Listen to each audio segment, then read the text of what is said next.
Reports surfaced that Gennady Golovkin's next fight might be at Madison Square Garden against possibly Hassan Andrade. What up, Fight World? It's your boy Ego, and I'm back with some more boxing. Make sure you smash the like button. Also, subscribe to the channel for the latest and greatest in boxing if you want to become part of the gang. Notification gang, please hit the bell icon. Shout out to the Super Chats, channel donations, the Venmo donations, and the Patreon family.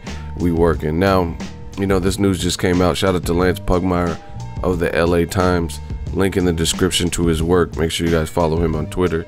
Now, he posted this, and it says, from last night, Gennady Golovkin selects Madison Square Garden for the next fight despite a strong bid from San Antonio, right? And then you click on it, it says Gennady Golovkin targets Madison Square Garden for his next fight. Golovkin wants to return to New York's Madison Square Garden for his next fight despite a substantial push by officials in Texas to bring him to San Antonio's Alamo Dome. The ideal date for Golovkin to make his debut on Dazn is June 8th, since ESPN is televising unbeaten heavyweight Tyson Fury's bout in Vegas on June 15th. Golovkin's handlers are expected to huddle with the New York State Athletic Commission Wednesday to discuss that date with Madison Square Garden, where the former long-reigning middleweight champion has fought 5 times, hoping to firm up his opponent. If there's an issue with June 8th, the next best option would be Friday, June 14th.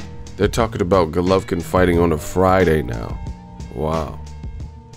Says the Contenders winner Brandon Adams reportedly intends to fight unbeaten middleweight Jamal Charlo June 15th on Showtime, leaving Golovkin to choose from lesser foes, including Cameroon-born Hassan Andrade.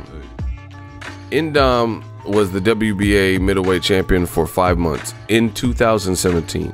Previously lost the unanimous decision to IBF champion at the time, David Lemieux, who Golovkin beat. Meanwhile, Texas event coordinator was hopeful in luring Golovkin to San Antonio for a bout, possible precursor to a third fight with Canelo and Triple G. And I guess a member of the Alamo Dome or somebody, Bedford, said the Alamo Dome is going to be configured to 38,000 seats, with the city of operators of the venue offering a rent-free package. Triple G, quote, is such a big name among American Hispanics, it's a perfect fit, Bedford said. Says San Antonio wants this fight badly, and we don't care who he fights. Wow, we don't care who he fights. If the opponent is good enough for Dazn, he's good enough for us. Gennady has endeared himself to the fight fans, and while he'd be returning to New York with his least known opponent in quite some time, coming off a loss to Alvarez, it'd be a huge media event in San Antonio. Be a great opportunity to make a splash in Texas, and it would help with building the Canelo fight. However, Golovkin's handlers said talks have been focused on Madison Square Garden. With just more than 2 months before the date, the thinking was to stay in New York, where the crowd has long supported Golovkin. Listen, hey, new media, I told you, once again, I mean, whatever. Gennady Golovkin, I really don't even know what to say at this point. They're talking about a precursor to Canelo, but they're talking about putting Golovkin in with Hassan Andrade, who lost to Peter Quillin when he was undefeated, and that was like Peter Quillin's, like, I think it was on Showtime or something. It might have even been when Al Heyman was on HBO. That's how long ago it was. But yeah, Peter Quillin knocked down Hassan Andrade, I think 6 times, 8 times, something ridiculous, and beat him. Andrade was tough. You know what? Let me just show you. So this is Hassan Andrade. 37-3, 21 knockouts, 5'11 and a half, you know. And so he fought Peter Quillin in 2012. I told you it was a while ago. This when Peter Quillin was first coming up, like around the time where Peter Quillin had just fought Winky Wright, or he fought Winky Wright shortly after this. This is a long time ago, you know, in retrospect. Then he fought Anthony Fitzgerald. He fought Curtis Stevens and beat him. You know, another Golovkin foe. But then he fought David Lemieux and he lost. He got dropped 2 times shy of what Peter Quillin did, like 6 times. I think Peter Quillin might have really dropped him like 8 times, you know. And then something like the David Lemieux, he dropped him down. See, it says right here, hold on. Indom was knocked down in the 2nd, twice in the 5th, and once again. Okay, so that's what it was. He got knocked down 4 times by Lemieux, then it was 6 times with Quillin. I know it was, you know, a good amount of knockdowns in both of those fights. But yeah, Peter Quillin knocked him down like, yeah, see, right here it says, cool. He knocks him down 6 times, twice in each round, 4, 6, and 12. So Quillin in 2012, when he was just coming up, and y'all motherfuckers said Quillin hadn't fought nobody, right? He knocked Indom down 6 times. Indom went on to beat Curtis Stevens, which was, you know, for the IBF eliminator. If memory serves correctly, Jermaine Taylor had court issues for like gun charges and all types of mental health stuff. So he had to vacate the belt after beating Sam Solomon. This is off the top of my head, people. You know, this is just boxing encyclopedia.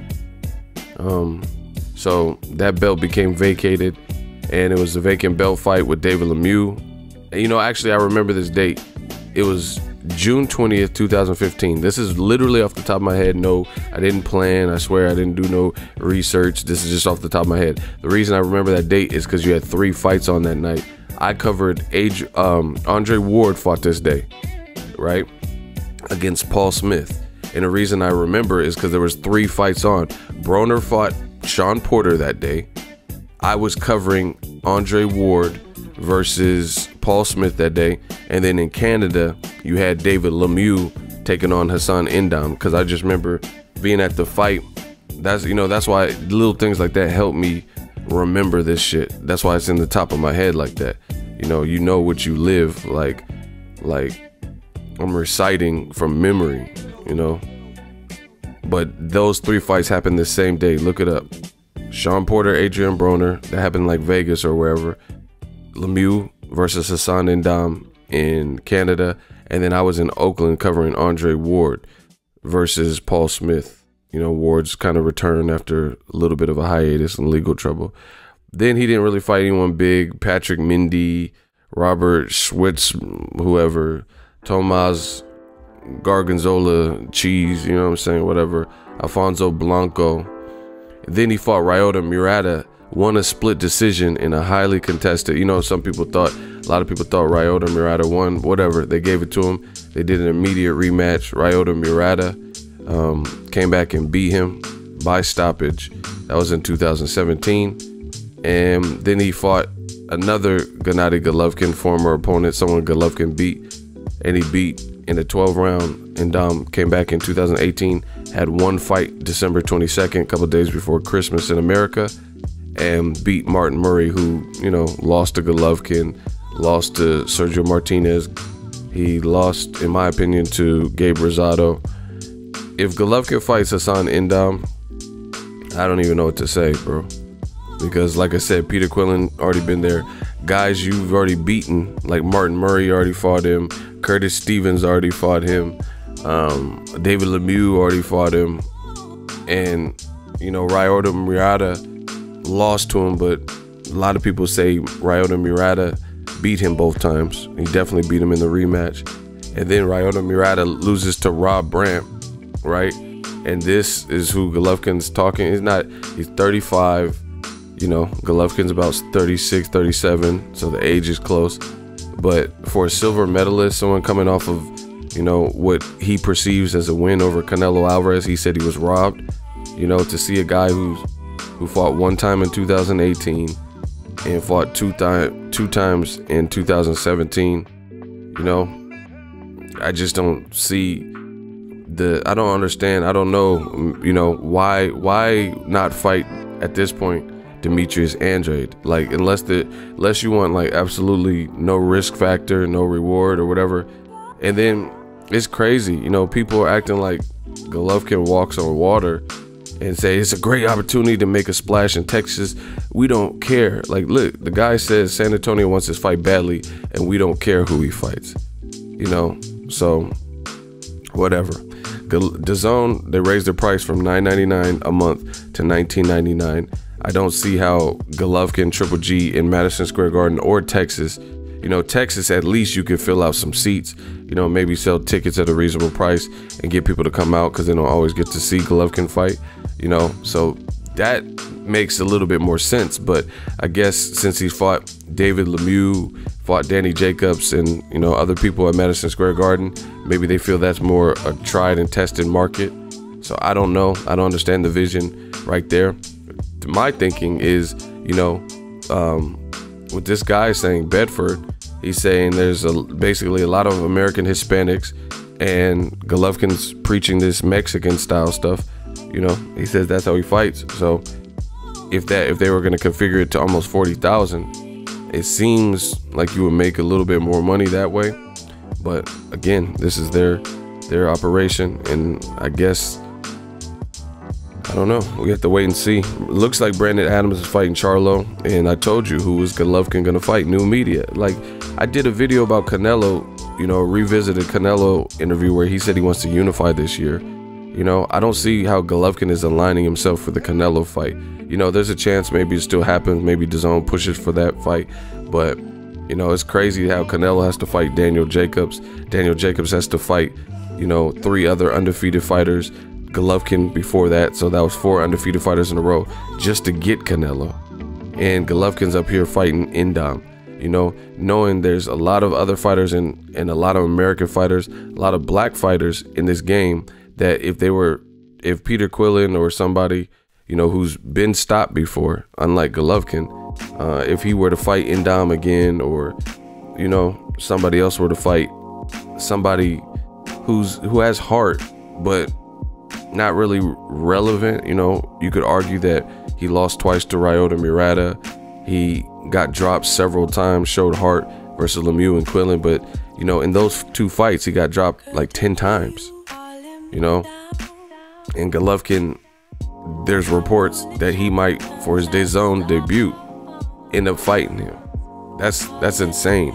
And people are highly critical of guys like Deontay Wilder. He's fighting his mandatory in Dominic Brazil, but you see it. That's why old media is a dying breed, saying, oh yeah, why is Wilder fighting this guy? And he's fighting his mandatory. And then a new fresh report is talking about Golovkin versus Indom. That's crazy, especially since considering he believes that he beat Canelo Alvarez. Like, why take a tune-up type of fight like this? Like, I don't really know. I just don't see in Indom's recent resume anything compelling. I guess you could say in 2017 he beat Ryota Murata, but Murata went on to lose, as I mentioned. Ryota Murata went on to lose to Rob Brandt and showed some deficiencies there. So he showed he's not, at the top class, top 3, top 5 in that performance. But even the win was subject to criticism. And then just recently being Martin Murray, who, hasn't really done much either recently. That's just crazy that this is who's being considered as a comeback fight. Let me know what you guys think. If Golovkin fights Madison Square Garden versus Indom, how do you think it will do?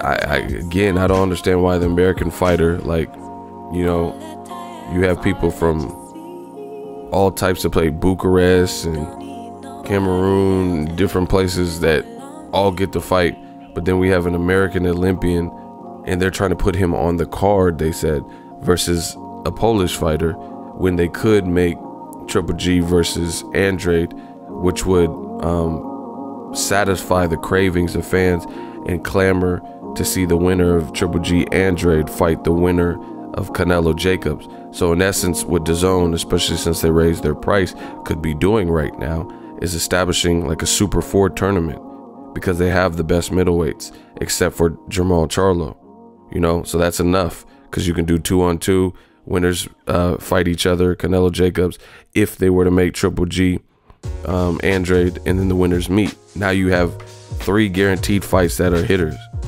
for this year that you could do, and it would be for undisputed. But instead they have, Golovkin talking about fighting Indom at this point, which is insane. I don't know who's really checking for it, but if you guys are checking for it, drop a comment. Let me know. Make sure you smash the like button as always. Hate, comment, and subscribe. Till next video is Ego. Signing off. So if you enjoyed this video and want more content like this on the channel, you can show your appreciation by going to the PayPal donate button or the YouTube support button, and you can donate any amount that you feel is equivalent to the value of this video. Much more to come. Thank you guys for your support. Boxing Ego, the future of boxing.